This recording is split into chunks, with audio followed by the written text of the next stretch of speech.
Certains disent que le ciel nous punit, mais à 71 ans, j'ai appris que le véritable enfer vit dans nos maisons, meskers, et que le diable porte le visage de ceux en qui nous avons le plus confiance. Je m'appelle Isabelle Moreau. Je viens de Mazamet, une petite ville en Occitanie, que personne ne connaît. J'ai 71 ans maintenant. Mais on dirait hier, quand tout cela arrivait, mes cheveux gris sont venus trop tôt. Mes amis, aujourd'hui, j'ai décidé de raconter cette histoire pour la première fois, car j'ai porté ce fardeau seul trop longtemps. Si vous lisez ceci, dites-moi dans les commentaires d'où vous êtes. Je veux savoir jusqu'où cette histoire voyagera. Et si vous pouvez, partagez quelque chose sur votre relation avec vos parents. Vous découvrirez la mienne bientôt. Et cela pourrait vous choquer. J'avais 15 ans. Quand ma mère mourait. Une femme si belle, même malade. La tuberculose était une sentence de mort à l'époque, surtout dans les zones rurales, où les bons médecins étaient un luxe pour les riches. Ma mère, Éléonore, s'éteignait jour après jour, mais ne perdait jamais la douceur dans ses yeux. Nous étions proches comme jamais. Mon père, Antoine, travaillait toute la journée à l'acierie, respecté de tous. Un homme, qui portait ses plus beaux habits à l'église le dimanche. Notre maison était simple, 3 pièces avec un sol en terre battue, un poêle à bois, qui noircissait tout de fumée. Sur les murs, juste une image de la scène, et un miroir fendu, cadeau de mariage de ma mère. Ce n'était pas grand-chose, mais c'était notre petit coin du monde. Mazamet, à l'époque, n'était pas ce qu'elle est aujourd'hui. C'était un endroit oublié de Dieu, où tout le monde se connaissait. L'église Saint-Joseph était au centre, et le dimanche, la place se remplissait après la messe. Il y avait le bar de Marcel, où les hommes jouaient au billard, et cancanaient. Les femmes se réunissaient sur leur porche sous les arbres pour crocheter, et échanger des recettes. Les enfants jouaient dans les rues jusqu'à la nuit. Sans peur, l'école était loin. Je marchais presque 1 heure pour y aller, souvent pieds nus pour économiser ma seule paire de chaussures. Pourtant, j'aimais apprendre. Maman disait toujours que je serais enseignante un jour. Ma fille échappera à cette vie. Deviendra quelqu'un, disait-elle, avec cet éclat de fierté dans les yeux. Elle faisait tout pour que je ne manque pas l'école, même quand elle avait besoin d'aide à la maison. Elle économisait les centimes gagnés en vendant de la confiture pour acheter mes cahiers. Parfois, quand ça tout empirait, je voulais rester pour m'occuper d'elle, mais elle refusait. L'éducation est la seule chose que personne ne peut te prendre, disait-elle. Quand maman tombait malade. Il n'y avait pas de clinique à Mazamet. Le médecin venait de Toulouse 1 fois par mois. Quand le diagnostic de tuberculose arrivait, il secouait simplement la tête, prescrivait des médicaments coûteux, que nous pouvions à peine payer, et nous disait de nous préparer au pire. Maman écoutait calmement, avec une dignité, que même la maladie ne pouvait lui enlever.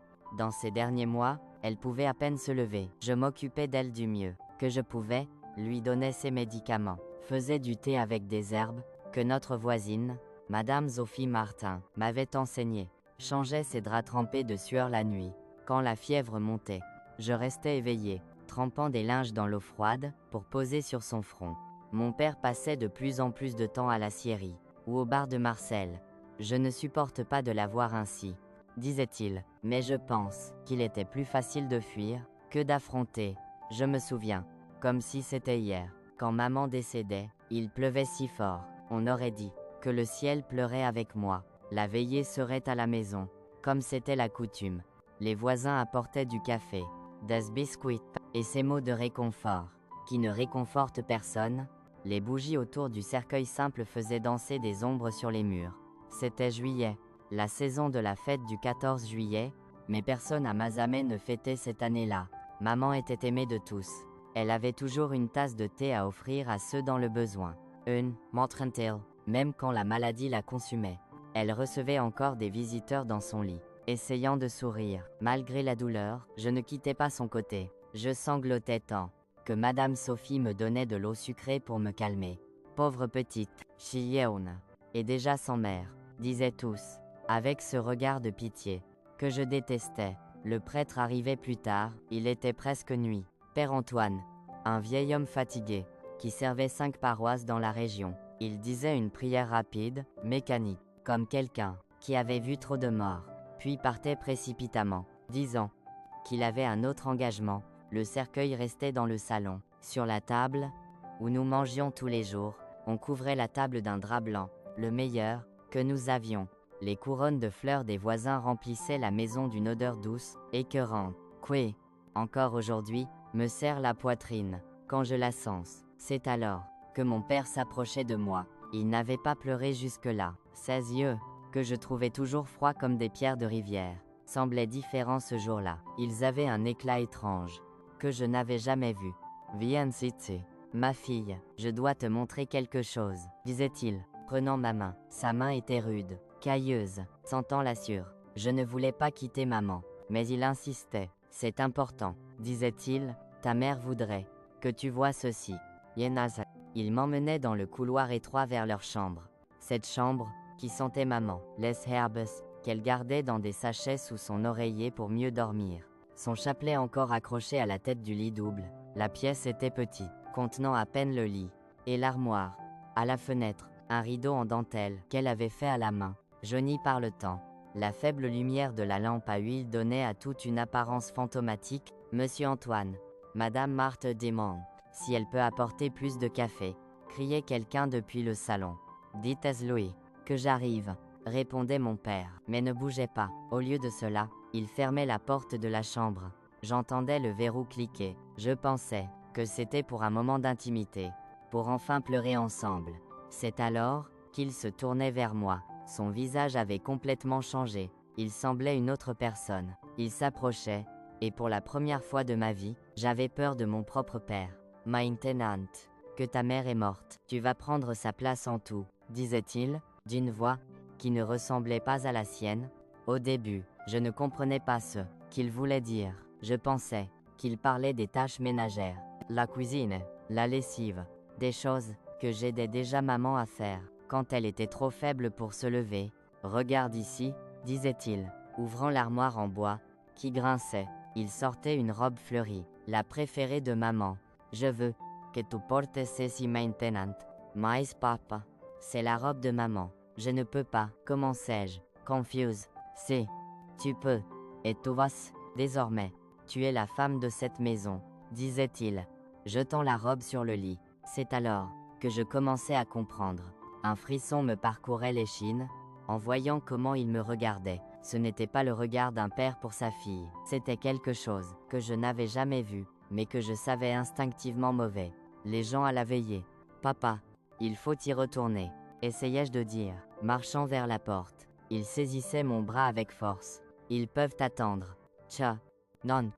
Là, dans cette chambre, où ma mère était morte moins de 2 jours avant, avec son corps encore dans le salon, entouré de bougies et de prières, mon père détruisait ceux qui restaient de mon enfance. Il couvrait ma bouche de sa main cailleuse, quand j'essayais de crier, pendant que de l'autre côté de la porte, les gens priaient le chapelet pour l'âme de ma mère.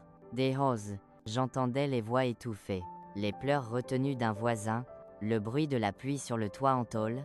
Dans cette pièce, le temps s'arrêtait. Je sentais mon corps se séparer de moi, comme si je flottais, regardant cette scène de loin. C'était la seule façon d'endurer ce qui se passait. Je pensais à ma mère, à la façon dont elle me protégeait toujours, même quand elle était trop faible pour se lever. Comment elle tenait ma main quand j'avais peur des orages, comment elle me chantait avant de dormir, même quand la toux l'empêchait à peine de respirer. Quand tout était fini, il ajustait simplement ses vêtements, comme si rien ne s'était passé. Maintenant, tu es l'Éléonore de cette maison. Et ça reste entre nous. Si tu parles à quelqu'un, personne ne te croira. Ils diront que c'est dans ta tête, que tu es devenue folle avec la mort de ta mère. Il ouvrait la porte et retournait au salon recevoir les condoléances pour sa femme bien-aimée, et je restais là, assise par terre, tremblante, essayant de comprendre comment le monde pouvait continuer à tourner après cela. Quand je réussissais enfin à me lever, je lavais mon visage dans le bassin, dans le coin de la pièce, dans le miroir fendu. Je voyais que quelque chose en moi s'était brisé aussi. Les yeux qui me regardaient n'étaient plus les mêmes. Je retournais à la veillée, m'asseyais près du cercueil de ma mère, et, en silence, lui faisais une promesse. Maman, je ne sais pas comment, mais un jour, je sortirai d'Itch, et il paiera pour ce qu'il a fait. Personne ne remarquait rien de différent cette nuit-là. Les gens étaient trop occupés par leurs pensées, leur café, leur conversation sur l'injustice de la vie. La seule, qui semblait me regarder différemment, était Madame Sophie, qui fronçait les sourcils. Quand je passais près d'elle, plus tard, ya comprendréis, que cette femme serait la seule à suspecter, que quelque chose de terrible s'était passé dans cette maison. Dehors, la pluie continuait de tomber. Cette pluie fine, constante, qui semble ne jamais s'arrêter. Ah Mazamé, à l'époque, quand il pleuvait ainsi, la ville devenait isolée, les chemins de terre se transformaient en boue. Personne n'entrait, ni ne sortait, je me sentais comme la ville, coincée sans issue, s'enfonçant dans la boue. La nuit était longue, les gens partaient un à un, disant qu'ils reviendraient le lendemain pour l'enterrement.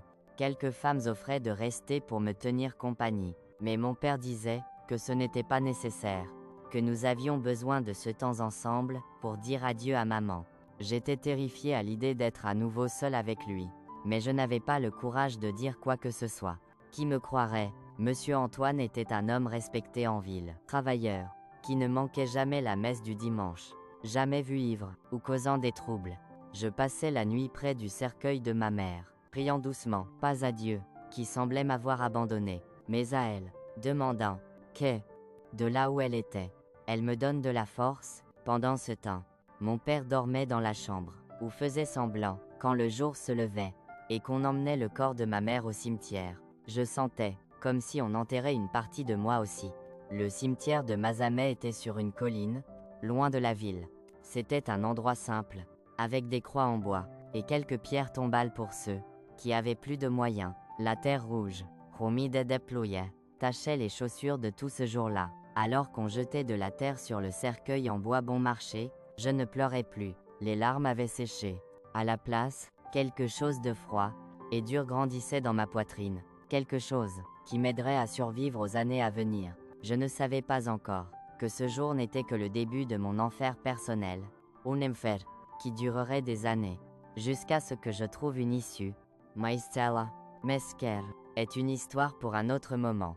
Regardez-moi, je n'ai même pas réalisé que j'ai tant parlé.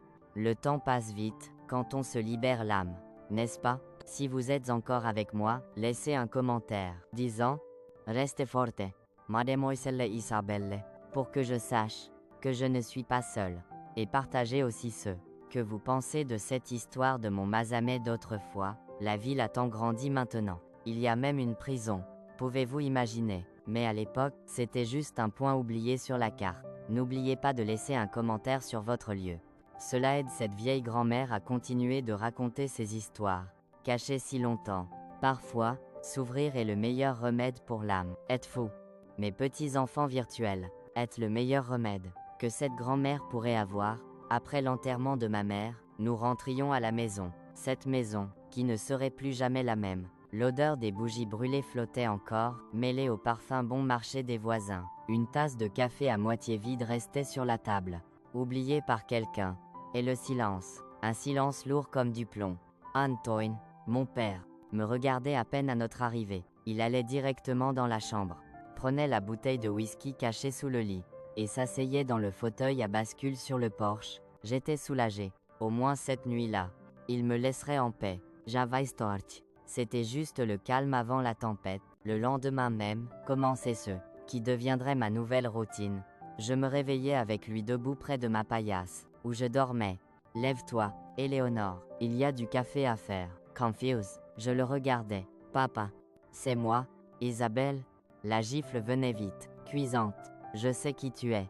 Miss Maintenance. Tu es la femme de cette maison, et la femme de cette maison s'appelle Éléonore.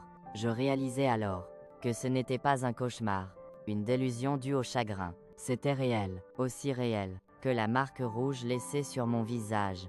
Dès ce jour, il commençait à m'appeler par le nom de ma mère. Éléonore ci, Éléonore ça.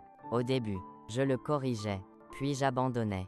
Il était moins douloureux d'accepter que de recevoir une autre gifle. Les jours à Mazamet suivaient leur rythme normal. La cloche de l'église sonnait à Sige. Midi et teenage. Les hommes allaient travailler, les femmes s'occupaient de la maison, les enfants jouaient. Personne ne savait que dans notre maison en bois vivait une prisonnière. Les vêtements de ma mère remplaçaient peu à peu les miens. D'abord l'était le tablier, qu'il me forçait à porter, puis les robes Il brûlait mes vêtements de fille dans le poêle à bois, pendant que je regardais, incapable de faire quoi que ce soit. Tu n'en as plus besoin. Maintenant, tu portes ce Kayatadis.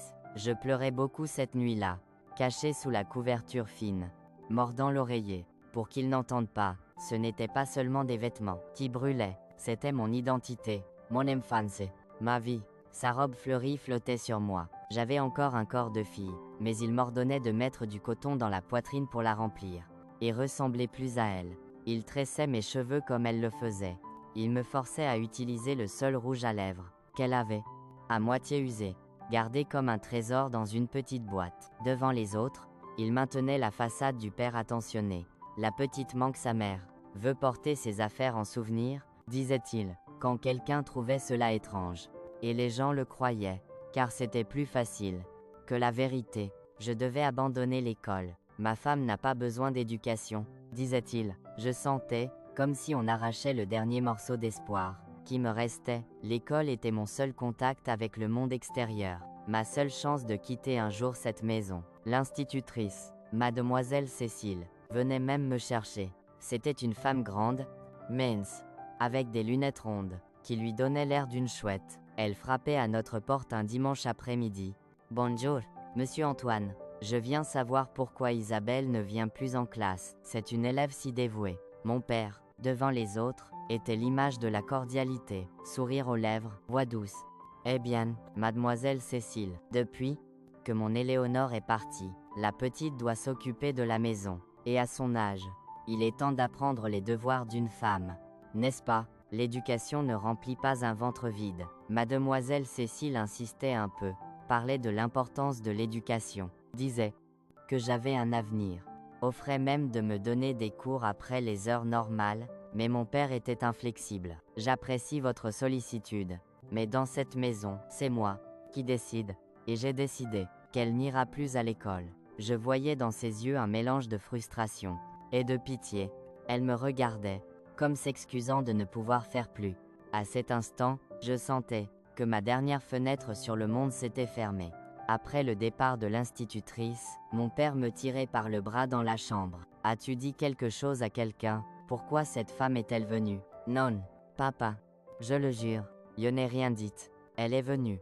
Parce que j'ai arrêté l'école ?» Il me regardait avec suspicion. Mais cette fois, il me croyait. C'était la seule fois où j'étais reconnaissante d'être connue comme une fille discrète, qui ne causait pas de problème. Les mois passaient. Le deuil de la ville pour la mort de ma mère était oublié. Les gens continuaient leur vie. Et je restais piégée dans cette maison, vivant un cauchemar qui semblait sans fin.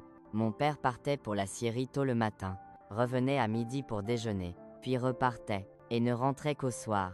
These moments, où j'étais seule, était mon seul répit. Mais même ainsi, je n'avais pas le courage de fuir. Où irait une fille de 15 ans, sans argent, sans éducation, dans une région où tout le monde se connaissait.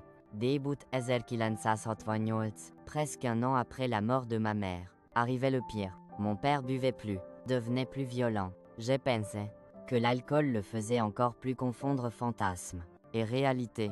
Il y avait des nuits où il rentrait ivre, m'appelait Éléonore, disant qu'il m'avait pardonné de l'avoir trompé, que je pouvais revenir dans son lit. C'était comme si, dans sa tête, il n'abusait pas de sa propre fille, mais retrouvait sa femme, une version malade et déformée d'elle.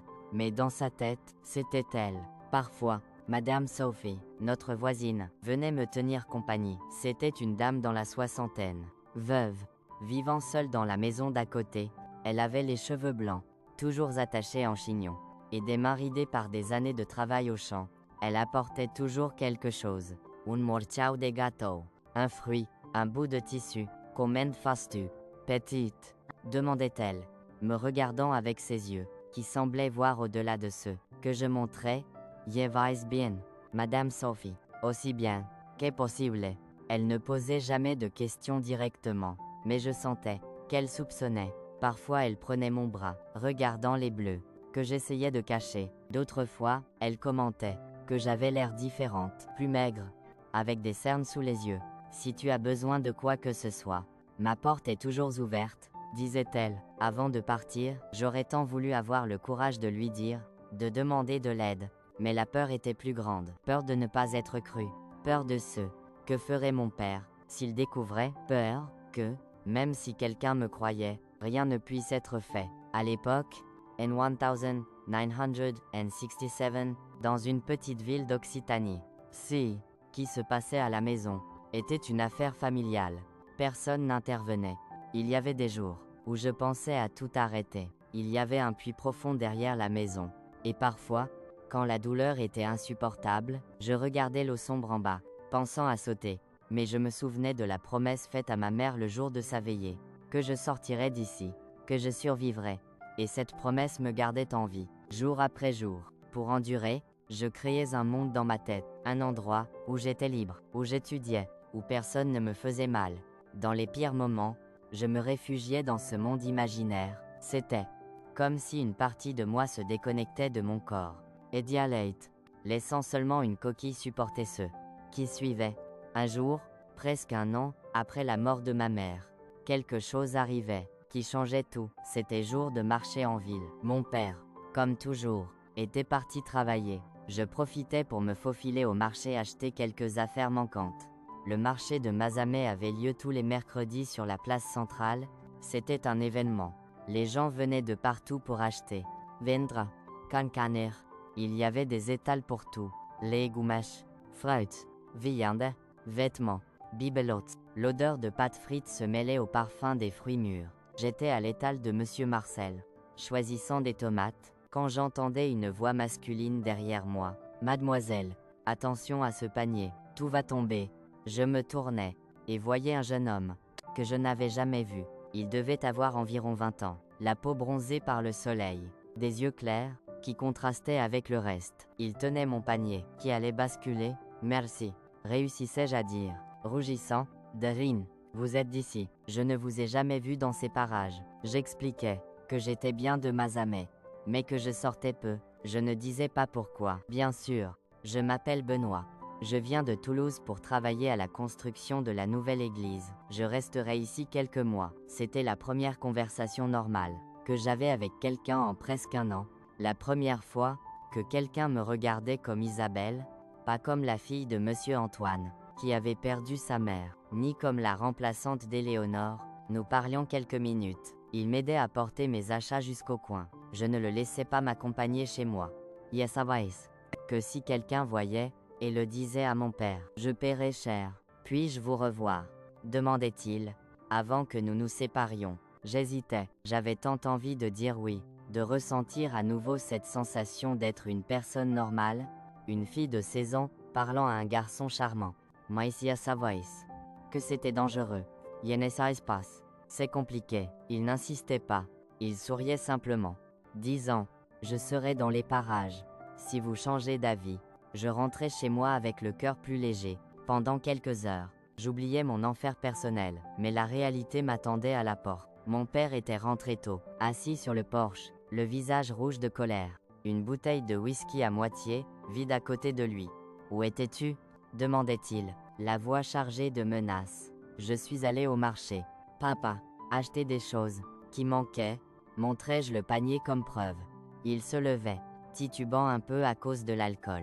Et qui t'a donné la permission de sortir, de parler à cet homme? Mon sang se glaçait. Quelqu'un m'avait vu avec Benoît, et l'avait dit à mon père. Dans un petit endroit comme Mazamet, il était impossible de garder des secrets. Ce n'était rien. Papa, il m'a juste aidé avec les achats. Je ne le connais même pas. C'était comme jeter de l'essence sur le feu. Il se jetait sur moi, renversant le panier. Les pommes de terre, les tomates, tout roulait sur le sol en terre. Toi, comme ta mère. Tu penses que je ne sais pas. Elle m'a trompé. Je n'avais jamais vu mon père si hors de contrôle. Ses yeux injectés de sang, sa bouche écumant de rage. J'essayais de courir, mais il m'attrapait par les cheveux, me traînait dans la maison. Pendant que je criais à l'aide, personne ne venait. Personne ne venait jamais. Cette nuit-là, je pensais que j'allais mourir. Il me frappait avec sa ceinture, jusqu'à ce que je ne sente plus la douleur. Puis m'enfermait dans la petite pièce arrière, où nous gardions le bois et les outils. Je restais là 2 jours, sans nourriture, sans eau.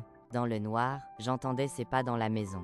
Bouvante, cassant des choses. À un moment, je perdais connaissance. Quand je me réveillais, j'étais sur ma paillasse. Quelqu'un avait nettoyé mes blessures, m'avait donné de l'eau. Pendant un instant, je pensais avoir tout rêvé, mais la douleur dans mon corps me rappelait que c'était réel. C'était Madame Sophie qui m'avait sauvé. Elle avait entendu mes cris, vu mon père me traîner dans la maison. Quand il partait travailler le lendemain, elle entrait par la fenêtre arrière et me sortait de cette pièce. Petite, ça ne peut pas continuer, disait-elle, passant un linge humide sur mon visage gonflé. Il faut que tu sortes d'ici. Oh. Pour la première fois, je lui racontais tout depuis le jour de la veillée de ma mère jusqu'à cet instant. Les mots sortaient comme une rivière endiguée, qui trouve enfin une brèche. Madame Sophie pleurait avec moi, elle m'enlaçait, comme ma mère le faisait. Et puis elle me faisait une promesse. Je vais t'aider à sortir d'ici. Je ne sais pas encore comment, mais je le ferai. Donne-moi juste un peu de temps pour réfléchir à un plan. À cet instant, je ressentais quelque chose que je n'avais pas ressenti depuis longtemps. De l'espoir, une lumière faible, vacillante, mais elle était là. Quelqu'un connaissait mon secret. Quelqu'un me croyait. Quelqu'un allait m'aider. Je ne savais pas encore que ce plan d'évasion ne serait que le début d'une autre histoire, encore plus incroyable.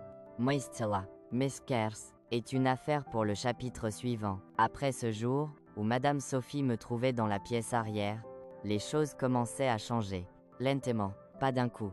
Pas comme dans les films d'aujourd'hui, où tout se résout en un clin d'œil. C'était lent, douloureux, mais ça changeait. Madame Sophie venait plus souvent à la maison, toujours avec une excuse prête. J'ai apporté un gâteau. J'avais besoin d'une tasse de sucre. Je passais voir comment vous alliez. Mon père était méfiant, bien sûr. Ses yeux ne cessaient jamais de me surveiller. Mais il ne pouvait rien faire devant Madame Sophie. Elle était respectée en ville, veuve d'un homme qui avait été conseiller municipal. Même mon père, avec toute sa méchanceté, savait qu'il devait garder les apparences. Dans les semaines suivantes, elle m'enseignait un code. Si j'avais besoin d'elle en urgence, je devais accrocher un drap blanc sur la corde à linge à l'arrière de sa maison. Elle pouvait le voir. Je n'avais jamais besoin d'utiliser ce signal. Mais savoir que j'avais cette possibilité me donnait du réconfort. Un matin, elle arrivait avec un panier plein d'herbes, disant à mon père que c'était des remèdes maison pour soigner mes chutes. Test Heinze, qu'elle expliquait mes bleus devant lui. Mon père marmonnait quelque chose et sortait sur le porche fumer sa cigarette roulée à la main. Quand nous étions seuls, elle me remettait quelque chose caché parmi les herbes. C'était une petite image de la Vierge Marie, pliée en deux. À l'intérieur, un morceau de papier avec 2 mots écrits, « foi ». Je gardais ce papier comme un trésor. La nuit, quand mon père dormait, je le sortais en secret et le regardais. 2 mots si simples, mais à cet instant, c'était tout ce que j'avais. Pendant ce temps, Benoît, le garçon du marché, devenait une partie de mes pensées quotidiennes. Je ne lui parlais plus, bien sûr. Après la correction reçue, je n'allais même pas près de la fenêtre. Quand mon père était à la maison, quand il sortait travailler, je me permettais de regarder par la fente du rideau, imaginant ce qu'aurait été une vie normale, une vie où je pourrais parler à un garçon sans peur, où je pourrais me promener sur la place, aller à l'école. C'est dans un de ces moments, regardant par la fenêtre, que je voyais Benoît passer dans notre rue. Mon cœur bondissait presque. Il ne me voyait pas. Il parlait à un autre homme, portant du bois pour ce qui devait être la construction de la nouvelle église. Je restais là, caché, juste à regarder, jusqu'à qu'il disparaisse au tournant. Cette nuit-là, je rêvais de lui, un beau rêve, un de ceux dont on ne veut pas se réveiller. Nous étions assis près de la rivière qui traverse Mazamet. Paulant, Ryant, je portais une robe bleue, la mienne, pas celle de ma mère, et j'avais des fleurs dans les cheveux. Dans le rêve, j'étais libre. Je me réveillais au bruit de mon père rentrant ivre. Il était sorti après le dîner. Choserare. Normalement, il restait à la maison, me surveillant, mais cette nuit-là, il était allé au bar, et revenait, portant l'odeur du whisky et des cigarettes.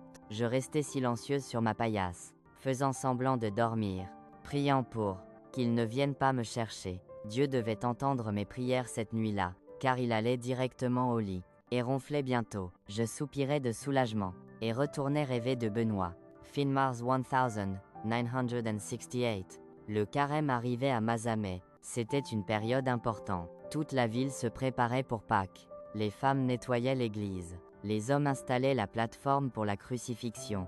Les enfants répétaient pour la procession. C'était une des rares fois de l'année où la ville recevait des visiteurs de l'extérieur, venant assister aux célébrations. Mon père, toujours soucieux des apparences, me laissait aller à l'église pendant le carême. C'était le seul moment de l'année où je pouvais sortir sans lui, à condition d'aller directement à l'église et de revenir juste après. C'est un péché d'empêcher quelqu'un d'aller à la maison de Dieu, disait le père Antoine, et même mon père n'osait pas le contredire. Un mercredi après-midi, je rentrais de l'église. Quand je voyais Benoît à nouveau, il était assis sur un banc sur la place, seul. Quand il me voyait, il souriait et faisait un signe. Je regardais autour. Nerveuse. Il n'y avait personne de familier à proximité. Peut-être pouvais-je lui parler une minute. Salut, disait-il. Quand je m'approchais, je pensais ne jamais te revoir. Je ne peux pas rester, répondais-je, regardant encore autour. Si mon père sait que je t'ai parlé. Qu'a-t-il fait la dernière fois? Toute la ville a commenté que tu avais disparu des jours. Je baissais les yeux. Honteuse. Rien. J'étais juste malade. Benoît n'insistait pas, mais je voyais dans ses yeux qu'il ne me croyait pas. Écoute, je ne sais pas ce qui se passe chez toi, mais si tu as besoin d'aide, je suis là. À cet instant, quelque chose en moi voulait tout lui dire. Ouvrir mon cœur, demander de l'aide, mais la peur était encore plus grande. Je dois y aller, était tout ce que je réussissais à dire. Il hochait, respectantement rythmé. Je serai à l'église dimanche. Si tu peux venir. Oh. Les dimanches suivants, je trouvais le courage et allais à la messe. Mon père venait aussi, bien sûr. Il ne me laisserait jamais y aller seul un dimanche normal. Mais au moins, y avait Benoît. Même de loin. L'église était bondée, tous dans leurs plus beaux habits, les femmes avec des voiles en dentelle, les hommes tenant leurs chapeaux. Je cherchais Benoît des yeux, mais ne le voyais nulle part. Mon cœur s'enfonçait de déception. Quand la messe finissait, et que les gens commençaient à partir, je sentais quelqu'un toucher légèrement mon épaule. C'était Madame Sophie. Viens prendre un café chez moi après, disait-elle, assez fort pour que mon père entende. J'ai fait un pain de maïs délicieux. Avant que je ne réponde, mon père interrompait. Elle a des choses à faire à la maison. Madame Sophie, maligne comme toujours, était préparée. Mais c'est rapide, Monsieur Antoine, et je la ramènerai moi-même après. Vous pouvez y aller, vous reposer un peu. Le dimanche est un jour de repos, n'est-ce pas? Mon père hésitait. Aller contre Madame Sophie devant toute l'église serait mal vu, et il était fatigué de la semaine de travail. Voulant probablement boire son whisky en paix. D'accord, mais ne traînez pas, disait-il enfin, m'élançant un regard qui rendait claires les conséquences. Si je n'obéissais pas, en arrivant chez Madame Sophie, je comprenais pourquoi elle avait tant insisté. Benoît était là, assis à la table de la cuisine, buvant un café. Vous vous connaissez déjà, n'est-ce pas? Disait Madame Sophie, fermant la porte derrière nous. Nous avons peu de temps, alors allons droit au but. Cet après-midi-là, nous parlions presque une heure. Madame Sophie racontait à Benoît tout ce qui se passait chez nous. Moi, trop honteuse pour parler, je confirmais seulement par des hochements. Benoît écoutait tout en silence, son visage devenant de plus en plus sérieux. Il faut te sortir d'ici, disait-il. Quand Madame Sophie finissait, ce n'est pas une vie pour personne, encore moins une fille de ton âge. Mais comment? Demandai-je, la voix presque éteinte. Où irais-je? Je n'ai personne, pas d'argent. C'est alors que Madame Sophie révélait son plan. Elle avait une sœur à Toulouse, Madame Thérèse, qui pouvait m'accueillir, jusqu'à ce que je m'établisse. Le problème était de quitter Mazamet sans que mon père ne découvre et ne me poursuive. J'ai une idée, disait Benoît, après avoir réfléchi un peu. Mais il faudra de la patience. Nous ne pouvons pas agir immédiatement. Ce serait trop risqué. Raman. L'idée était simple, mais ingénieuse. Benoît avait besoin de quelqu'un pour laver les vêtements des ouvriers de la construction de l'église. Il me proposerait ce travail, avec la permission de mon père. Avec le temps, mon père s'habituerait aux visites régulières de Benoît pour apporter et récupérer les vêtements. Pendant ce temps, nous économiserions de l'argent et planifierions mon évasion. Qu'en penses-tu? Demandait Benoît. Je réfléchissais quelques instants. C'était risqué. Si mon père découvrait, je paierais un prix terrible. Mais quelle était l'alternative? Continuer dans cette vie. Jusqu'à quand? Jusqu'à qu'il me tue dans une de ces crises de rage. ou que je perde complètement la raison. Essayons, répondais-je, sentant mon cœur battre fort dans ma poitrine. Ce jour-là, je rentrais chez moi, avec une étrange sensation dans la poitrine. C'était de la peur, oui. Beaucoup de peur, mais aussi autre chose. Quelque chose, dont je me souvenais à peine, de l'espoir. Le lendemain, Benoît apparaissait chez nous. Il frappait à la porte, formel, respectueux. Mon père répondait, méfiant comme toujours. Bonjour, monsieur Antoine, je m'appelle Benoît. Je travaille à la construction de la nouvelle église. Je viens vous parler, car nous avons besoin de quelqu'un pour laver les vêtements des ouvriers. Madame Sophie a dit que votre fille pourrait être intéressée. Mon père me regardait, puis regardait Benoît. Je pouvais voir les rouages tourner dans sa tête. D'un côté, il n'aimait pas l'idée qu'un autre homme ait un contact avec moi, même juste pour apporter et récupérer des vêtements. De l'autre, l'argent supplémentaire serait le bienvenu. Et si Madame Sophie recommandait, ça paye combien? Demandait-il enfin. Benoît mentionnait un montant assez intéressant pour attirer l'attention de mon père, mais pas trop élevé pour sembler suspect. D'accord, elle peut laver les vêtements, mais vous apporter et récupérer quand je suis là. Entendo. Oui monsieur, répondait Benoît, sérieux. Puis j'apportais le premier lot demain. Ainsi commençait notre mascarade. 2 fois par semaine, Benoît apportait des vêtements sales et prenait les propres. Au début, mon père tenait à être présent, mais avec le temps, s'habituant à la routine, il commençait à se détendre. Parfois il laissait Benoît livrer les vêtements, même quand il était occupé ailleurs. Dans les brefs moments où nous étions seuls, nous échangions quelques mots, un regard, un sourire. C'était peu, mais pour moi, ça signifiait tout. C'était la preuve qu'il existait un monde au-delà de ces murs, qu'il y avait des gens bons dehors. L'argent que je recevais pour la lessive était remis directement à mon père.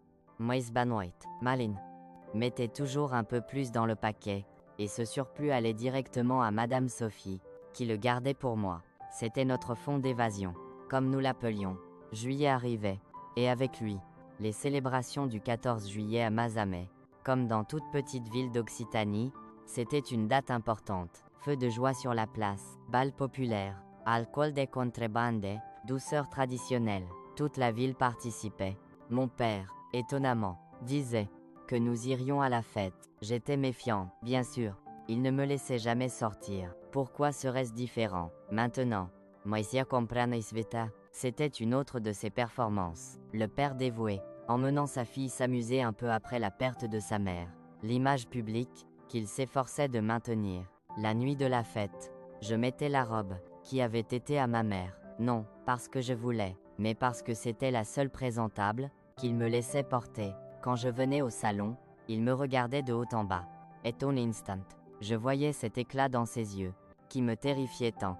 Tu ressembles tellement à elle, disait-il, la voix étouffée par l'émotion, ou par le whisky qu'il avait déjà bu. Je ne pouvais le dire. Sur la place, les feux de joie étaient déjà allumés. L'odeur du maïs grillé et des pommes de terre douces se mêlait à celle de l'alcool de contrebande chauffant. Les enfants couraient, les adultes parlaient, les couples se courtisaient dans les coins plus sombres, une scène normale d'une fête du 14 juillet dans une petite ville, mais pour moi, c'était comme entrer dans un monde parallèle, tant j'étais éloigné de la vie normale. Mon père trouvait vite ses amis de la scierie, et les rejoignait près du tonneau d'alcool.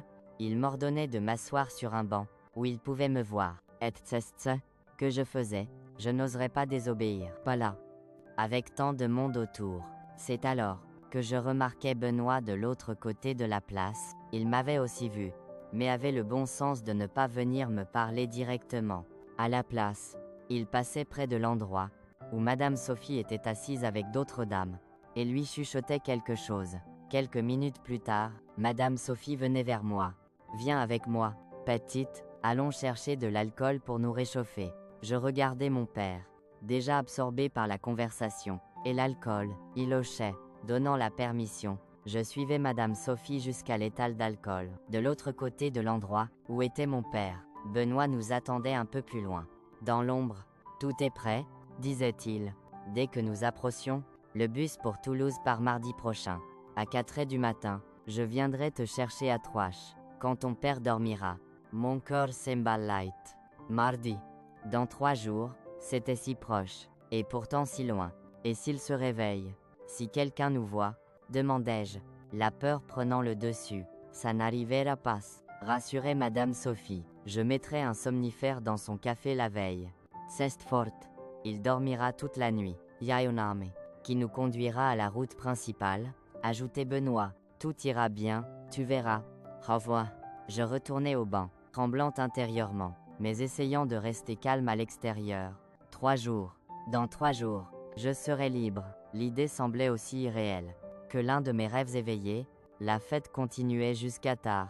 Quand nous rentrions à la maison, mon père était déjà ivre. Il tombait sur le lit, encore habillé, et ronflait bientôt. Moi, au contraire, je ne pouvais fermer les yeux. Je pensais sans cesse au plan, à tous ceux qui pouvaient mal tourner, à tous ceux qui pouvaient bien se passer. Les 2 jours suivants passaient avec une lenteur angoissante. Chaque minute semblait une heure. Chaque regard de mon père me faisait me demander s'il savait, s'il avait découvert notre plan, mais il agissait normalement, autant que possible pour quelqu'un comme lui. Le lundi, veille de l'évasion, Madame Sophie passait à la maison avec un pain de maïs pour le café de l'après-midi, disait-elle, clignant de l'œil d'une manière que moi seul voyais. Le pain contenait le somnifère promis, bien sûr. Cette nuit-là, je servais une généreuse part à mon père, avec un café sucré, comme Madame Sophie l'avait instruit. Il mangeait sans rien suspecter. 1 heure plus tard, il dormait profondément. Je risquais d'appeler son nom, de le secouer légèrement. Ryan. Il ne bougeait pas. Le somnifère avait fonctionné. Les Keurbatan. Je commençais à rassembler mes quelques affaires. Un change de vêtements. L'image de la Vierge Marie, que Madame Sophie m'avait donnée, et l'argent que nous avions économisé, caché dans une petite poche cousue dans l'ourlet de ma jupe. Je m'asseyais sur ma paillasse et attendais, fixant l'horloge murale. Chaque tic-tac était comme un marteau dans ma poitrine. Il ne restait que quelques heures avant la liberté, ou la plus grande erreur de ma vie. Cette nuit-là, veille de mon évasion, je rangeais mes quelques possessions dans un vieux sac en toile de jute. Je n'avais pas grand-chose, un change de vêtements, un peigne cassé, la médaille de la Vierge Marie de ma mère, et l'argent que Benoît m'avait donné, enveloppé dans un bout de tissu, et cousu dans l'ourlet de ma jupe. C'était tout ce que j'avais au monde. Je cachais le sac sous ma paillasse, le cœur battant si fort, que je pensais que mon père pouvait l'entendre depuis l'autre pièce. Il était rentré plus tôt du travail ce jour-là. Il était silencieux, trop silencieux. À l'époque, je pensais que c'était juste de la fatigue. Aujourd'hui, je sais que c'était le calme avant la tempête. Madame Sophie était passée plus tôt avec un pain de maïs, comme elle le faisait tous les lundis. Mais cette fois, le pain avait un ingrédient spécial, un somnifère fort, qu'elle avait obtenu chez le pharmacien de la ville.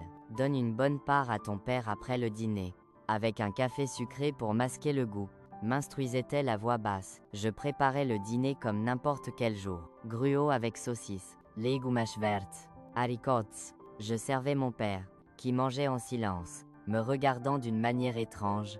Des Thames and Thames.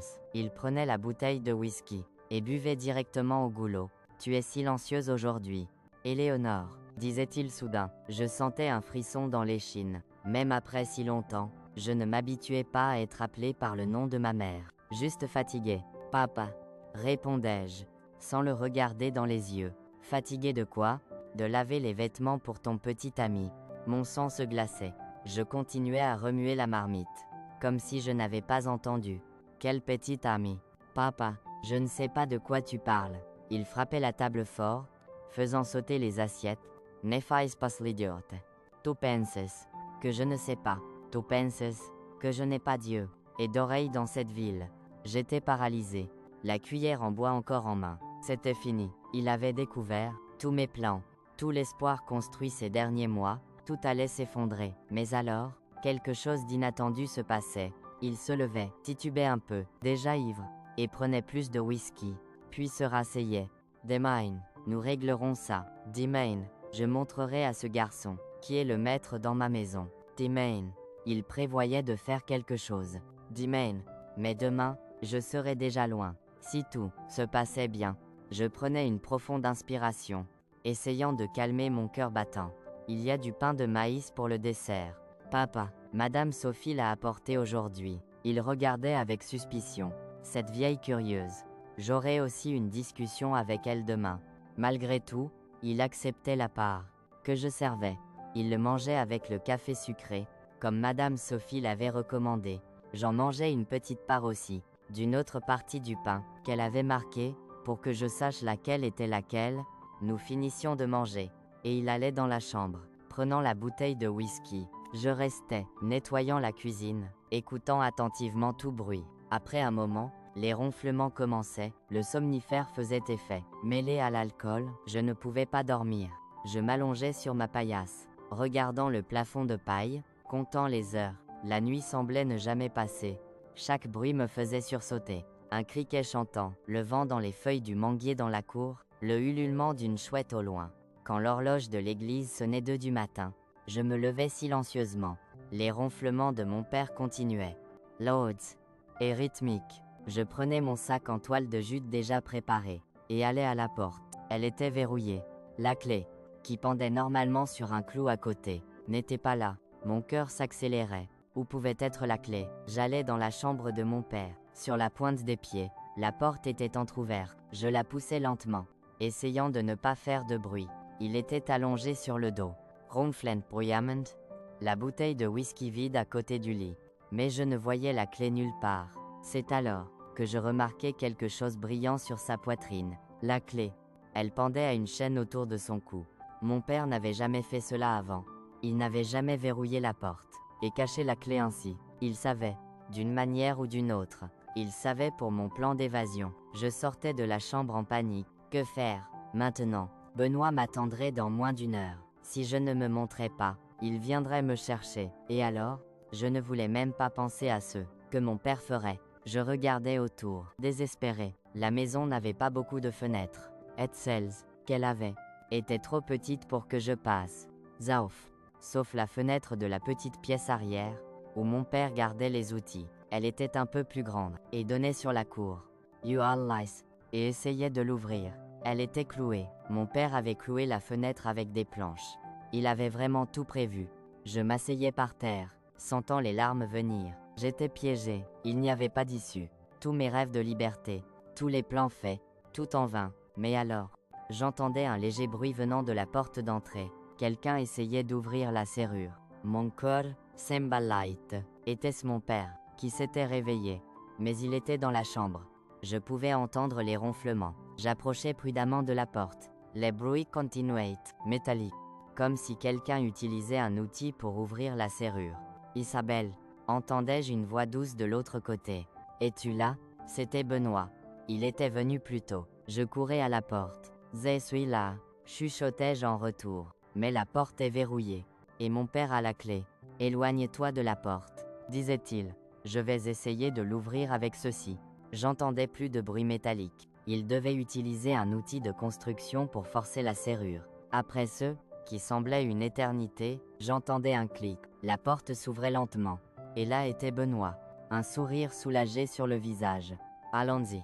White, chuchotait-il, prenant mon sac en toile de jute. Madame Sophie attend sur la route avec une voiture. J'hésitais, regardant vers la chambre, où mon père dormait. Et s'il se réveillait maintenant, s'il nous attrapait en fuite, comme s'il lisait mes pensées? Benoît prenait ma main. Tout ira bien. Fais-moi confiance. Nous quittions la maison, fermant la porte aussi silencieusement qu'est possible. La nuit était claire, avec une pleine lune qui éclairait le chemin. Nous marchions, accroupis, à travers la cour, passant par le maïs dans le jardin, jusqu'à atteindre la clôture arrière. C'est alors que nous entendions un cri de colère venant de la maison.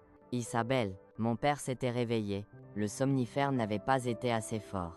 Ou peut-être sa haine était plus forte que tout médicament. Course, criait Benoît, me tirant par la main. Nous courions, comme je n'avais jamais couru, à travers le pâturage, le champ de maïs, jusqu'à atteindre la route en terre. La voiture de Madame Sophie, une vieille Renault appartenant à son frère, était là, moteur allumé, phares éteints. Montez, vite, criait-elle par la fenêtre. Nous avions à peine grimpé dans la voiture, quand nous voyions mon père apparaître au tournant de la route. Même à distance, nous pouvions voir qu'il portait quelque chose dans la main. Quelque chose qui brillait sous la lune. C'est un fusil, criait Madame Sophie, appuyant à fond sur l'accélérateur. La voiture décollait avec une secousse. Soulevant la poussière de la route, je regardais en arrière. et voyais mon père pointer le fusil dans notre direction. Il y avait une détonation, et quelque chose frappait l'arrière de la voiture. « Baissez-vous » criait Madame Sophie. Nous nous baissions sur la banquette arrière, Benoît couvrant mon corps avec le sien. Il y avait un autre coup, mais nous étions déjà trop loin. La voiture bondissait sur la route trouée, mais chaque seconde nous éloignait de cet homme, de cette maison, de cet enfer. Quand j'avais enfin le courage de lever la tête, nous étions déjà sur la route principale. Les lumières de Mazamet laissaient derrière, devant nous, seulement la route sombre, et la promesse de la liberté. On a réussi, disait Benoît, tenant ma main. Tu es libre, Isabelle.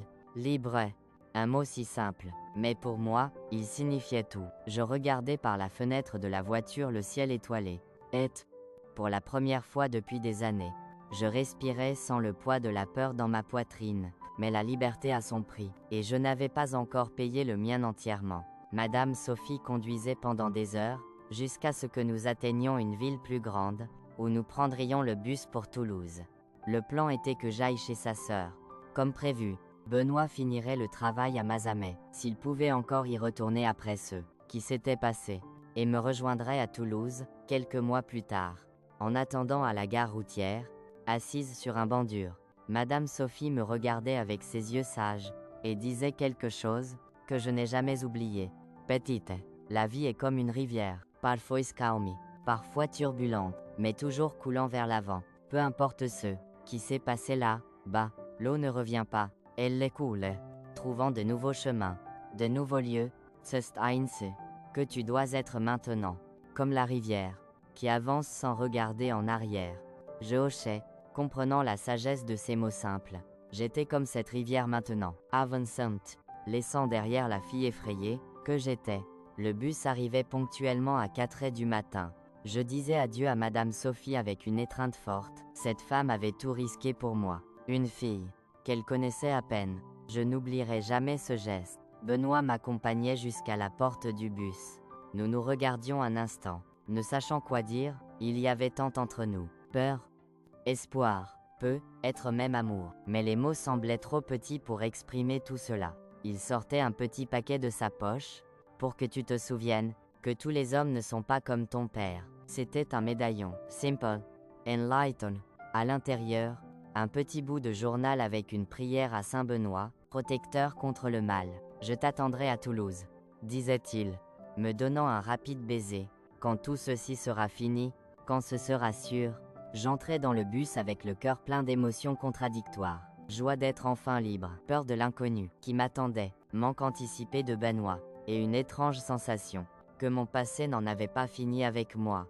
Je ne savais pas à quel point j'avais raison. Quand le bus partait, je regardais par la fenêtre les deux silhouettes, qui devenaient de plus en plus petites sur le quai, les deux personnes, qui m'avaient sauvé la vie. Je me promettais qu'un jour, je rembourserais cette faveur, d'une manière ou d'une autre. Le bus continuait sur la route sombre, m'emmenant vers un avenir incertain. Mais pour la première fois depuis des années, un avenir que je pouvais choisir moi-même. Et cela, Meskers, était déjà une immense victoire. Mais le destin, comme je l'ai dit, est une chose étrange. Et mon histoire avec mon père n'était pas encore terminée. Il reviendrait dans ma vie, des années plus tard, quand je m'y attendais le moins. Et la confrontation finale serait bien plus terrible que nous ne pouvions l'imaginer. Mais cela est une affaire pour le chapitre suivant, où je raconterai comment je me suis enfin libéré des cendres de mon passé, et suis né à nouveau comme la femme que je suis aujourd'hui. J'arrivais à Toulouse par un matin frais de juillet 1969. Je n'oublierai jamais la sensation de descendre dans cette immense gare routière, avec tant de gens inconnus passant précipitamment. Moi, une fille de petite ville, qui avait à peine quitté son village, je me sentais petite comme une fourmi dans cette fourmilière humaine. Madame Thérèse, la sœur de Madame Sophie, m'attendait, comme prévu. C'était une dame, plus jeune que sa sœur, avec des cheveux teints en noir, et un sourire accueillant. Elle m'enlaçait, comme si elle me connaissait depuis des années. Bienvenue, ma petite, ici. Tu seras en sécurité. Son appartement était petit, dans un vieil immeuble du centre-ville. Rien de luxueux, mais pour moi, c'était un palais. Il y avait l'eau courante, l'électricité, une cuisinière à gaz, des choses qui à Mazamet étaient des luxes pour les riches. Les premiers jours, Je quittais à peine la chambre. Le bruit de la grande ville m'effrayait, les klaxons, les sirènes, le mouvement constant des gens dans la rue.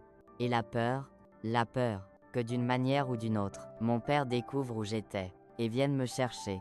Madame Thérèse respectait mon rythme, elle me laissait seule quand j'en avais besoin, mais m'encourageait aussi à faire de petits pas.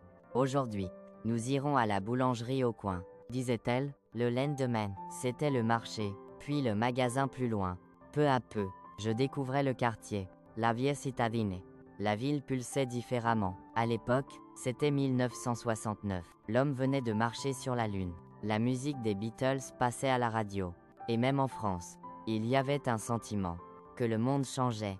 Pour moi, venant d'un endroit où le temps semblait arrêter, c'était comme entrer sur une autre planète. 2 semaines après mon arrivée, Madame Thérèse m'appelait pour une conversation sérieuse. Isabelle, tu ne peux pas rester cachée pour toujours.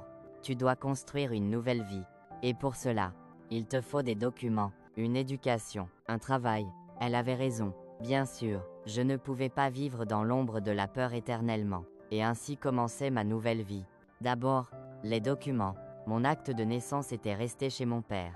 Mais Madame Thérèse connaissait des gens à la mairie de Toulouse. Avec quelques histoires bien racontées, et quelques faveurs demandées, j'obtenais un duplicata.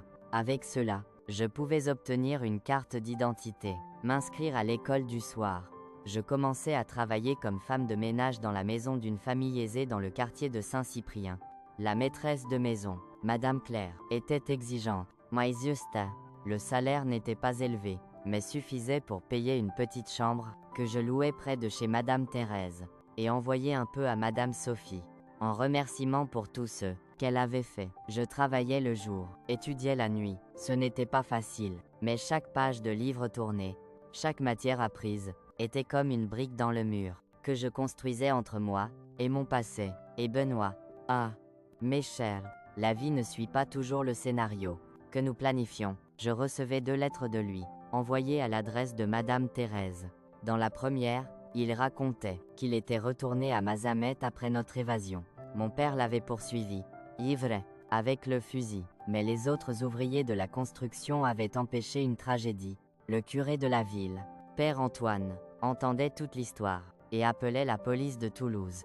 Mon père était arrêté quelques jours, mais vite relâché.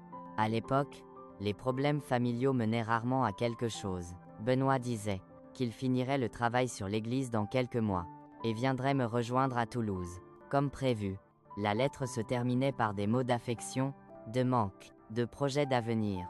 La seconde lettre arrivait 3 mois plus tard. Il disait que le travail sur l'église était presque fini, mais qu'il devait s'arrêter à Toulouse avant de me rejoindre. Sa mère était malade, il devait la voir.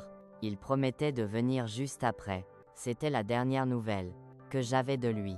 Les mois passaient, puis 1 an, Benoît n'apparaissait pas. Je ne recevais plus de lettres, ni des messages. Pendant un temps, j'étais désespéré, imaginant 1000 choses.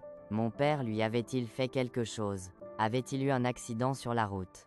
Ou avait-il simplement continué sa vie, m'oubliant? Je ne savais jamais la réponse. En 1970, j'envoyais une lettre à Madame Sophie, demandant des nouvelles de Benoît.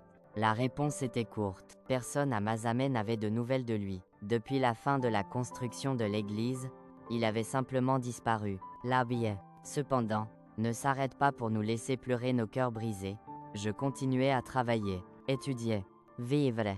Je terminais l'école primaire à l'école du soir, puis le lycée. À 20 ans, je n'étais plus femme de ménage. J'avais obtenu un emploi de vendeuse dans un magasin de tissus au centre-ville. Ça payait mieux, et le travail était moins lourd. Toulouse grandissait visiblement à l'époque, de nouveaux bâtiments poussaient comme des champignons après la pluie. L'asphalte remplaçait les routes en terre. Des voitures, de plus en plus de voitures. La ville s'élargissait, et moi avec elle. Je n'étais plus la fille effrayée de Mazamet. J'étais une femme, avec un travail, un toit, des amis, des rêves. C'est dans ce magasin que je rencontrai Jacques. Il était représentant de commerce pour une usine de tissus à Lyon, visitait le magasin 1 fois par mois. Un homme bon, dos, un peu plus âgé que moi. Nous commencions à parler, puis à sortir ensemble. En 1975, Nous nous marions. Notre cérémonie était simple, dans l'église du quartier. Madame Thérèse était là, fière comme une mère. Madame Sophie ne pouvait venir. L'âge ne permettait plus les longs voyages, mais envoyait sa bénédiction par lettre. C'était un jour heureux, un jour que je ne pensais jamais vivre. Quand j'étais piégé dans cette maison en bois à Mazamet, Jacques savait pour mon passé, pas tout. Il y a des choses trop difficiles à dire, même à ceux qu'on aime, mais il savait que j'avais fui à cause d'un père violent. Il ne me pressait jamais à en dire plus que je ne voulais. Il respectait mes silences, mes cauchemars occasionnels, mes peurs. Nous emménagions dans une maison simple dans le quartier de Saint-Cyprien. Nous avions 2 enfants, Marc en 1976 et Lucie en 1978. La vie était bonne, paisible. Parfois, j'oubliais presque mon passé à Mazamet, presque, car la peur ne partait jamais complètement. Chaque fois que je voyais un homme ressemblant à mon père, mon cœur s'emballait. Chaque fois que j'entendais parler de violence contre les femmes aux nouvelles, les cauchemars revenaient. Et toujours, j'avais cette sensation qu'un jour, le passé me rattraperait. Et il le faisait.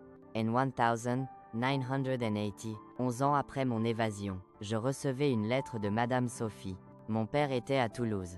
Mais cherchant, comment avait-il découvert où j'étais? Apparemment, quelqu'un de Mazamet m'avait vu au magasin de tissus. Et l'avait mentionné à lui. Le monde est trop petit, même dans une grande ville comme Toulouse. La lettre de Madame Sophie était désespérée. Il n'est pas dans son état normal. Isabelle, après ton départ, il boit tout le temps, parle tout seul, a des crises de rage. Il ayure, qu'il te trouverait, et te ramènerait, même par la force. Sois prudente. Je montrai la lettre à Jacques. Il voulait aller à la police. Mais si à savais que ça ne servirait à rien. Que dirais-je? Que j'avais peur de mon père à cause de choses passées, il y a plus d'une décennie. Sans preuve, sans témoin, personne ne le croirait.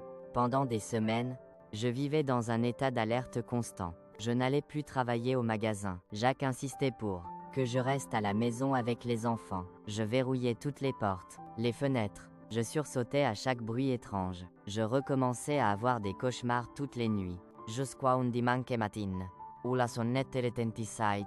Jacques était parti au magasin avec les enfants. J'étais seul. Je regardais par la fenêtre, et mon sang se glaçait. C'était lui, mon père, plus vieux, plus maigre, le visage marqué par l'alcool et le temps, mais toujours avec ses yeux, qui me poursuivaient dans mes cauchemars. Je n'ouvrais pas, j'étais paralysé derrière le rideau. Observant, il sonnait plusieurs fois, puis commençait à frapper à la porte, à crier mon nom. Les voisins sortaient pour voir ce qui se passait. Il criait qu'il était mon père, qu'il voulait juste me parler, que j'étais une fille ingrate, qui s'était enfuie de la maison. À un moment, un voisin devait appeler la police, car bientôt une voiture de patrouille arrivait. Je voyais les agents parler à mon père, qui gesticulait, pointait la maison, puis il l'emmenait. Je pensais que c'était fini, qu'il avait abandonné, ou que la police le garderait loin. Mais il y avait stort. 3 jours plus tard, en rentrant de la boulangerie, je voyais un homme debout au coin, surveillant notre maison. C'était lui. Quand il me voyait, il commençait à venir vers moi. Je courais à l'intérieur, verrouillais toutes les portes. Il restait dehors, criant mon nom, disant que nous devions parler, qu'il était désolé, qu'il avait changé. Mais je connaissais cette voix, je connaissais ses mensonges. Jacques arrivait du travail, et trouvait cette scène. Il essayait de parler à mon père, lui demandant de partir, mais mon père était ivre, agressif. Il poussait Jacques, tentait de forcer l'entrée de la maison. C'est alors que Jacques appelait à nouveau la police. Cette fois, mon père était arrêté pour outrage, pour trouble, mais il serait bientôt relâché, et il reviendrait. Yes, qu'il reviendrait. Cette nuit-là, Jacques et moi parlions beaucoup. Nous décidions que nous ne pouvions continuer à vivre ainsi. Dans la peur, il fallait résoudre cela une fois pour toutes. Le lendemain, je faisais quelque chose dont je ne pensais jamais avoir le courage. J'allais au commissariat et racontais tout. Tout. L'abus, les menaces, l'évasion. L'agent écoutait attentivement, prenait ma déposition. Il disait qu'avec cela, il pouvait garder mon père plus longtemps. Peut-être obtenir une ordonnance de restriction. Je quittais le commissariat, me sentant étrangement légère, comme si un poids porté pendant des années s'était allégé. Il n'avait pas disparu. J'ai pensé qu'il ne disparaîtrait jamais complètement. Mais il était plus petit, plus supportable. 2 jours plus tard, je recevais un appel du commissariat. Mon père avait été trouvé mort dans sa cellule. Il s'était pendu avec sa propre ceinture. La nouvelle me frappait comme un coup dans l'estomac. Je ne ressentais ni joie, ni soulagement, ni vengeance. Je ne ressentais rien, un étrange vide. Comme si une partie de mon histoire s'était soudainement effacée. Je n'allais pas à l'enterrement. Je ne versais pas de larmes. Mais cette nuit-là, assise sur le porche de ma maison, regardant les étoiles, je pensais à la fille que j'étais autrefois, à la mère perdue si tôt, au père qui aurait pu être, mais ne l'était pas, à la vie que j'avais eue, et à celle que j'avais construite. Malgré tout, une vie reconstruite.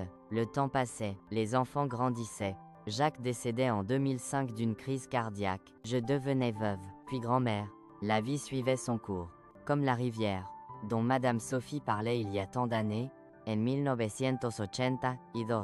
3 ans après l'incident avec mon père, j'avais repris mes études, déterminé à honorer la mémoire de ma mère, qui croyait tant en mon éducation. Je m'inscrivais au lycée nocturne de Toulouse, où je terminais mes études secondaires, puis commençais une formation en comptabilité. Ce n'était pas l'enseignement dont ma mère rêvait pour moi, mais c'était un travail stable, qui me permettait de contribuer au foyer, et de me sentir indépendante. Jacques, toujours un mari attentionné, m'encourageait à poursuivre mes rêves. Il disait que ma force l'inspirait. Louis, qui venait d'une famille simple, maisonnière, ne comprenait pas pleinement mon passé, mais faisait de son mieux pour être mon refuge. Mark, notre fils, devenait ingénieur, travaillant dans une entreprise de construction à Toulouse.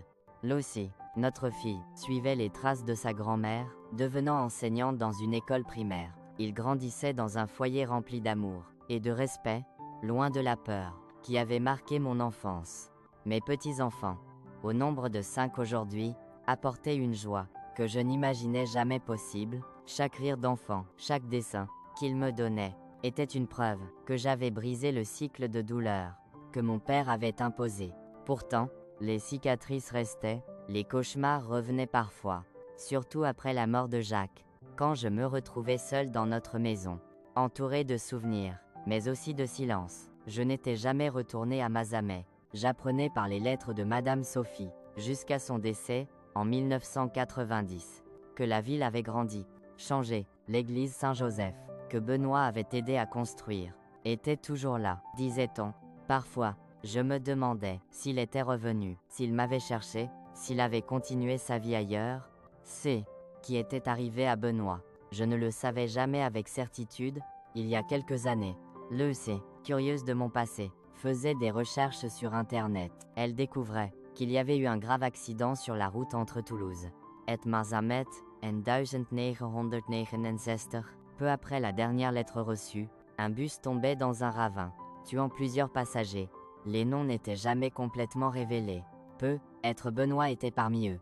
Peut-être pas, c'était un mystère de plus, que le temps emportait. Un dernier regard en arrière, en 2010, 5 ans après la mort de Jacques, je décidai de faire quelque chose que je n'avais jamais osé auparavant.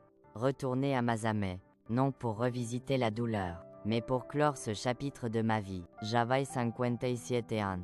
Mes enfants étaient d'accord, mais inquiets. Maman, pourquoi rouvrir ces blessures? Demandait Lucie. Je ne pouvais expliquer pleinement. C'était comme un besoin de voir cet endroit avec des yeux nouveaux, ceux d'une femme qui avait survécu, qui avait construit une vie. Malgré tout, le voyage était court. Mazamet n'était qu'à 1 heure de Toulouse en voiture. La ville avait changé. Des routes asphaltées remplaçaient les chemins de terre. Le centre avait des magasins modernes, mais l'église Saint-Joseph était toujours là, solide, inchangée. Je marchais jusqu'à l'ancienne maison, maintenant occupée par une autre famille. Les murs en bois avaient été remplacés par des briques, le jardin de maïs n'existait plus, mais le puits derrière, chez Louis, où j'avais pensé mettre fin à tout, était toujours là, couvert d'une grille maintenant. Je m'asseyais sur un banc à proximité, et pour la première fois en des décennies, je pleurais, pas de tristesse, mais de gratitude, pour la fille qui avait survécu, pour Madame Sophie, pour Benoît, pour Jacques, pour mes enfants, pour la vie qui avait continué, comme la rivière dont parlait Madame Sophie. Je visitais aussi le cimetière, où ma mère reposait. Sa tombe était simple, une croix en bois avec son nom. Éléonore Moreau, à peine lisible après tant d'années. Je posais une couronne de fleurs sauvages, comme celle qu'elle aimait, et lui parlais doucement. Maman, je l'ai fait. Je suis devenu quelqu'un, comme tu le voulais. Et j'ai trouvé la paix. En quittant le cimetière, je sentais qu'une partie de moi restait là, mais une partie plus légère, libérée. Le passé ne me poursuivrait plus. Il était enfin juste un souvenir. On y laissant une force qui m'avait façonné. Aujourd'hui, à 71 ans. Aujourd'hui, à 71 ans. Je regarde en arrière. Et voice que mon histoire, aussi douloureuse soit-elle, doit être racontée, pas pour moi, mais pour toutes les filles, et femmes, qui vivent encore leurs propres enfers, pour qu'elles sachent qu'il est possible de survivre, de recommencer, de trouver la paix. Mes jours sont maintenant remplis de petites joies. Le matin, je m'occupe de mon petit jardin, où je plante des roses en mémoire de Jacques. Les week-ends, mes petits-enfants viennent, Ryan, Corant, remplissant la maison de vie. Le mercredi, je joue aux cartes avec mes voisins, des amis, qui sont devenus une famille choisie. Les cauchemars sont rares maintenant. Et quand ils viennent, je me souviens des mots de Madame Sophie. La vie est une rivière, qui coule toujours vers l'avant. Mes chers, voilà mon histoire. Une histoire de douleur. Oui, mais aussi de dépassement, de comment une fille effrayée de Mazamet s'est transformée en la femme que je suis aujourd'hui. Ce n'est pas une belle histoire, ni facile à entendre, mais elle est réelle, aussi réelle que les cicatrices que je porte dans mon âme. Si vous êtes arrivé jusqu'ici, je veux vous remercier du fond du cœur. Ce n'est pas facile d'entendre des histoires comme la mienne, mais il est important qu'elles soient entendues, pour qu'elles ne se reproduisent plus, pour que d'autres Isabelle n'aient pas besoin de fuir au milieu de la nuit pour survivre. Si vous connaissez quelqu'un qui vit son propre enfer, tendez-lui la main. Soyez la Madame Sophie, le Benoît dans la vie de cette personne. Parfois, une reste d'aide, si petite soit-il, peut sauver une vie entière. Avant de dire au revoir, je voudrais demander une faveur spéciale. Si cette histoire a touché votre cœur, laissez un commentaire, disant d'où vous êtes, partagez un peu de votre propre histoire. Si vous le souhaitez, cela me réchauffe le cœur de savoir que mes mots voyagent loin. Souvenez-vous toujours, votre passé ne définit pas votre avenir. Vos cicatrices sont des marques de bataille que vous avez survécues, pas de défaite. Et tant qu'il y a de la vie, il y a la possibilité d'un nouveau départ, de guérison, de transformation. Du fond de mon corps, cette grand-mère de 71 ans, qui a connu le pire et le meilleur de la vie, vous remercie d'avoir écouté. Que Dieu bénisse chacun de vos chemins, et que vous ne manquiez jamais du courage d'avancer, comme la rivière, qui ne retourne jamais en arrière.